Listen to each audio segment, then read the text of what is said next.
हमारे social media family, कैसे हैं आप लोग? उम्मीद करते हैं आप लोग खैरियत से होंगे। अल्हम्दुलिल्लाह मैं भी खैरियत से हूँ, मज़े में हूँ, फिट हूँ।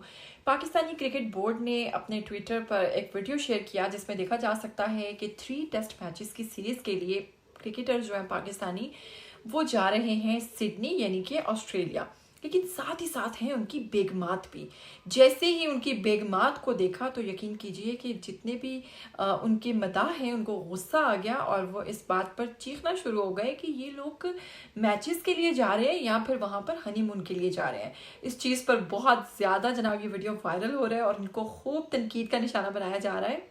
जबकि एक मदाह मारिया राजपूत के नाम से उन्होंने कमेंट किया है कि हनीमून ग्रुप इस वक्त सिडनी में लैंड कर चुका है। जनाब इसी हवाले से आपको मज़ीद बताएंगे कि वायरल वीडियो में देखा जा सकता है कि शाहीन अफरीदी अपनी अहलिया इंशा, इमामुल हक अपनी अहलिया अनमोल महमूद, कप्तान शान मसूद अहलिया निशे, जबकि कोच मोहम्मद हफीज़ भी अहलिया के हमरा ऑस्ट्रेलिया जा रहे हैं। और आपको मज़ीद बताते चलें कि कौमी टीम 6 दिसंबर से 10 दिसंबर तक मैचेस में हिस्सा लेगी। बाद दोनों टीमों के दरमियान 3 टेस्ट मैचेस की सीरीज़ का पहला मैच 14 दिसंबर से शुरू होगा। तो कैसा लगा आज का ये वीडियो? आप इस बारे में क्या कहना चाहेंगे? फिर मिलेंगे ऐसी नई एक्साइटिंग वीडियोज़ के साथ। तब तक के लिए अपनी होस्ट मावरा को दो इजाज़त। टिल देन टेक केयर, अल्लाह हाफिज़।